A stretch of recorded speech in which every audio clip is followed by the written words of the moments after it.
जय हिंद दोस्तों, सैनिक समाचारों में आपका हार्दिक स्वागत है। सबसे पहले मैं बात करूंगा हेडलाइंस की। 8 पे कमीशन के आगे एक बड़ी मांग शायद पूरी होती नजर आ रही है। साथ ही मैं बात करूंगा क्या पेंशनर्स को रिकवरी 15 साल की जगह 11 साल होंगे, और 22,000 करोड़ माफ करने के बाद सोशल मीडिया में तहलका मचा है। आखिर आप डीए एरियर नहीं दे सकते, आप किसानों के कर्जे माफ नहीं कर सकते, हजारों के आपने 22,000 करोड़ को सेटल किया।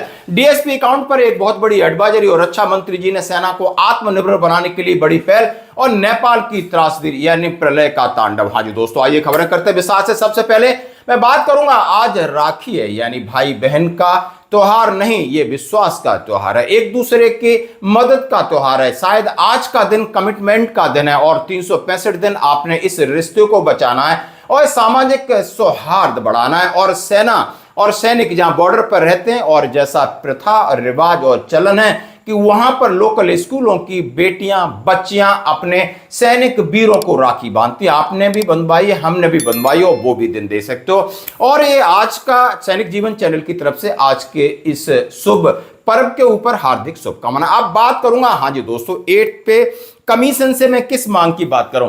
बुजुर्ग मां बाप का न रखा ख्याल तो होगी जेल, संपत्ति पर अधिकार नहीं होगा, वृद्ध माता पिता के अधिकारों की रक्षा के लिए नियमों में होगा संशोधन।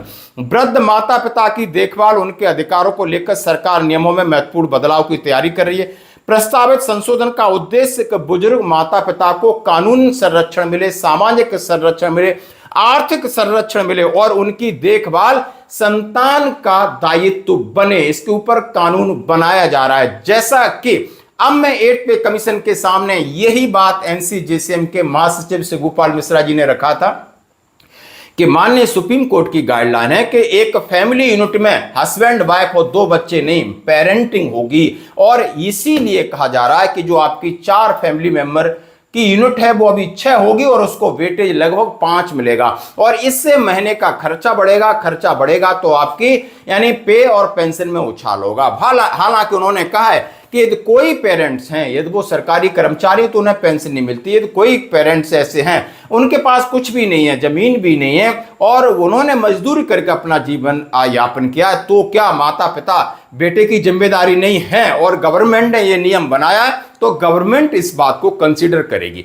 जैसा कि हमेशा आप देख सकते हो कि स्टार्टिंग 8 पे कमीशन की इसी बात से हुए कि इस बार फैमिली यूनिट को बढ़ाना पड़ेगा और इसका दबाव 8 पे कमीशन के सामने जबरदस्त तरीके से आ रहा है। इसमें एक और कड़ी जुड़ चुकी है कि बुजुर्ग मां बाप का न रखा ख्याल तो संपत्ति से कर दिए जाएंगे बेदखल, माता पिता के अधिकारों की रक्षा के लिए नियम में होगा संशोधन, और कहा है सामाजिक सुरक्षा के दायरे में यानी माता पिता होंगे। आप ये खबरें देख सकते हो, इसके ऊपर ये एक बहुत बड़ी खबर है। हाँ जी दोस्तों, अब मैं बात करूंगा, हाँ जी दोस्तों, कहा जा रहा है, आप देख सकते हो कि 8 पे कमीशन के सामने ये बात फिर रखी जा रही है कि यानी पेंशनर्स की कम्यूटेशन कटौती को 11 से 12 साल कर दिया जाए, 15 साल ज्यादा है। लेकिन दोस्तों अब ये बात 8 पे कमीशन के सामने जाएगी, लेकिन इसके ऊपर क्या निर्णय होगा, रिकमेंडेशन क्या जाएगी, अलग बात है। लेकिन इसकी लड़ाई पिछले साल लंबी लड़ाई लड़ चुकी है। पंजाब चंडीगढ़ हाई कोर्ट का मामला हो, एएफटी का मामला हो, दिल्ली हाई कोर्ट का हो, लेकिन इस सिरे से खारिज कर दिया कि ऑप्शनल है, इसको आपको ऑप्शन है, आपको चाहिए कम्यूटेशन तो आपको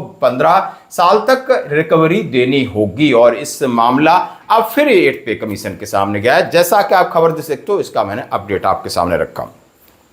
अब मैं बात करूंगा 22,000 करोड़ माफ। हाँ जी दोस्तों, आप बड़े हैरानी की बात है, यदि आपका डीए लगभग केंद्रीय कर्मचारियों का 32,000 करोड़ था, वो आपका डीए दिया नहीं, जो आपका पैसा था और आपसे पैसा लिया सरकार, पैसा तो वापस जैसे कर सकती।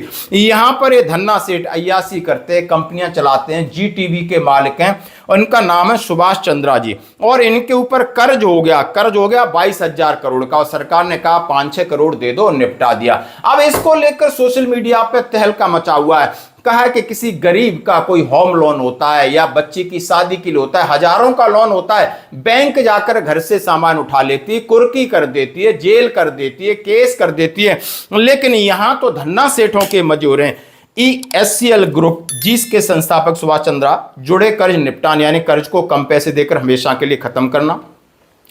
एनसीएलटी ने मंजूरी दे दी। रिपोर्ट के मुताबिक चंद्रा और एशेल ग्रुप की कंपनियों पर करीब 22,000 करोड़ रुपए का कर्ज था, लेकिन कर्ज नहीं चुका पाने की वजह से मामला एनसीएलटी पहुंचा और एनसीएलटी ने चंद्रा की ओर से 6.5 करोड़ रुपए के पेमेंट प्रपोजल को मंजूरी दे दी। लेकिन इसे लेकर सवाल उठ रहे हैं, क्या इस सेटलमेंट का नुकसान बैंकों को नहीं होगा? हाँ जी दोस्तों, आप देख सकते हो इनके आलीशान घर हैं, आलीशान जहाजों में उड़ रहे हैं, इनके ऊपर कर्ज है और सरकार माफ कर देती है। तो देश शायद अभी इन्हीं लोगों का रह गया, बाकी तो सब भगवान भरोसे में ये कह सकता हूं। और ये हद हो गई है। इसको लेकर सोशल मीडिया पे कॉकरोच जनता पार्टी है, दूसरे लोग कह रहे हैं कि गरीब की भी कोई सुनेगा क्या? उन्होंने एक बाइक ली जाती है कर्ज से, वो भी रिकवरी कर ली जाती है। किसान आत्महत्याएं कर रहा है, परेशान है, छोटे छोटे कर्ज यानी हजारों के 1 लाख से ज्यादा के कर्ज ने वो सरकार माफ नहीं कर सकती, लेकिन यहां 22,000 करोड़ माफ कर दिए। शायद ये क्या ये सही है? इसके ऊपर आपकी क्या है प्रतिक्रिया? अब ताली बजाएं या थाली, कुछ समझ नहीं आ रहा। क्या आप यकीन कर सकते हैं कि किसी के ऊपर 22,000 करोड़ रुपए का कर्जा हो और उसे सिर्फ निपटा दिया जाए 6.5 करोड़ में? जी हां, 6.5 करोड़ में 22,000 करोड़, और कहा 6.5 करोड़। लेकिन मोदी राज में मित्रों का कर्जा ऐसे ही माफ हो रहा है। जी ग्रुप के मालिक और बीजेपी के पूर्व सांसद सुभाष चंद्रा के मामले में यही हुआ है। राष्ट्रीय कंपनी विधि न्यायाधिकरण यानी एनसीएलटी ने सुभाष चंद्रा के उस प्लान को हरी झंडी दे दी जिसमें उन्होंने जो बैंकों से 22,000 करोड़ से ज्यादा का कर्जा लिया था उसे सिर्फ 6.5 करोड़ रुपए देकर निपटा दिया जाए। इसका सीधा मतलब है कि बैंकों का और अन्य संस्थानों का पूरा पैसा डूब गया है। एनसीएलटी में इसे लेकर मतभेद था। 2 जज में से एक इसके खिलाफ थे, एक पक्ष में थे। फिर तीसरे जज लाए गए नीलेश शर्मा, और उन्होंने सुभाष चंद्रा के पक्ष में वोट कर दिया। ज्यादातर बैंक भी इसके लिए मान गए, क्यों नहीं मानते? हालांकि LIC housing, HDFC bank, axis bank, Canara bank और यूनियन बैंक जैसे संस्थानों ने इसका विरोध किया, लेकिन उनका हिस्सा 20% से कम पड़ रहा था, तो उन्हें इस घाटे वाले समझौते को मंजूर करना ही पड़ेगा। इसे समझौता कहें या तमाशा, भाकपा माले के महासचिव दीपंकर भट्टाचार्य ने इस पर तीखी प्रतिक्रिया दी है। उन्होंने कहा कि भारत में कर्ज में डूबे किसान आत्महत्या करने के लिए मजबूर हो जाते हैं, लेकिन दूसरी ओर विजय माल्या और नीरव मोदी जैसे बड़े डिफॉल्टर देश छोड़कर भाग जाते हैं, और संघ बीजेपी से करीबी रिश्ता रखने वाले डिफॉल्टर मीडिया कारोबारी लगभग पूरी तरह छूट दे दी जाती है। केरल कांग्रेस ने ट्वीट किया है कि 22,006 करोड़ के दावे को 6.5 करोड़ में बदलने की मदद करने वाले हर शख्स के लिए शायद चाय नाश्ते और 7 स्टार होटल की पार्टी के लिए शायद ये 6.5 करोड़ रुपए रखे गए, वरना बेचारे को इतनी रकम भी चुकाने की क्या जरूरत थी। एक और एक्स यूजर सुशांत सिंह ने लिखा है, वाह क्या कमाल है, किसी गरीब भारतीय किसान से कहिए कि वो 1 लाख रुपए बकाया कर्ज में सिर्फ 30 रुपए चुकाकर मामला खत्म कर सकता है। फिर देखिए बैंक, सरकार और अदालतें उनके साथ क्या करती हैं। लेकिन सुभाष चंद्र के साथ कहानी बिल्कुल अलग है। तो फिर कहूंगा कि ताली बजाएं या थाली।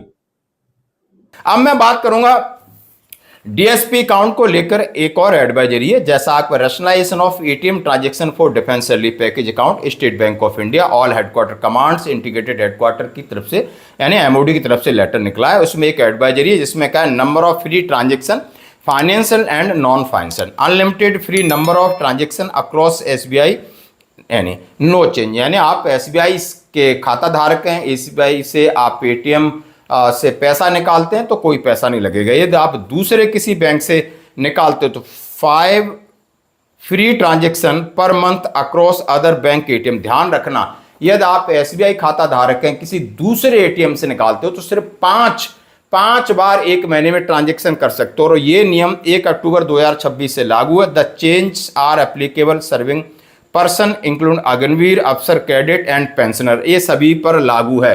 यानी चाहे आप अफसर हैं, चाहे आप जेसीओ हैं, वार हैं, पेंशनर हैं या अग्निवीर हैं। तो दोस्तों ये थी। अब मैं बात करूंगा सेना को आत्मनिर्भर बनाने के लिए माननीय रक्षा मंत्री जी की पहल। उन्होंने कहा है global defence manufacturing export hub बनाना है, विदेशी सप्लाई चेन पर अब निर्भर नहीं रहना है, चाहे ओवरहालिंग हो, अपग्रेडेशन हो, मैन्युफैक्चरिंग हो, सारी कैपेबिलिटीज हमारे देश के अंदर होगी। और ये जबलपुर के अंदर आप देख सकते हो व्हीकल फैक्ट्री जबलपुर में T-72 T-90 टैंक के ओवरहाल के लिए स्ट्रेटेजिक फैसिलिटी शुरू होने पर सैन्य शक्ति को मजबूत करने के लिए कहा यह प्रोजेक्ट हमारे सेना को आगे लेके जाएगा। तो दोस्तों आगे बढ़ते हैं, यानी भयंकर त्रासदी यानी नेपाल के अंदर जो हो रहा है, शायद ये सबको सीख लेनी होगी। यानी मानवता या प्रकृति का प्रकोप इस तरीके से होता है, चाहे आप कितने बड़े इंटेलिजेंट हो, कितने बड़े टेक्निकल हो, कितने आपके सामने संसाधन हैं, और आपका अहंकार चूर चूर करके चला जाता है। ऐसे लग रहा है किसी मूवी का ये सीन है और कहीं AI से बनाया हुआ, लेकिन ये हकीकत है। आप देख सकते हो जनजीवन किस तरह अस्त व्यस्त है। हजारों आदमी बह चुके हैं, पशु पक्षी यानी इंफ्रास्ट्रक्चर सब बह गया। आप देख सकते हो 80 लोग हैं, मानसरोवर यात्रा पे निकले थे। ईसा फाउंडेशन सदगुरु के आंखों में भी आंसू, उनके लोग हैं जो विश्व के अलग अलग कंट्रीज के थे, लगभग 20 से 25 कंट्री के लोग थे, वो भी लापता हैं। तो दोस्तों ये है भयंकर त्रासदी। आज की खबरों में इतना ही, बने रहिए हमारे साथ। धन्यवाद, thank you. Oh my god. Oh boy. Lama. खोला हेर्नु गाइज, खोला। ओ माई गॉड, मार्यो, भाग केटा हो, भाग।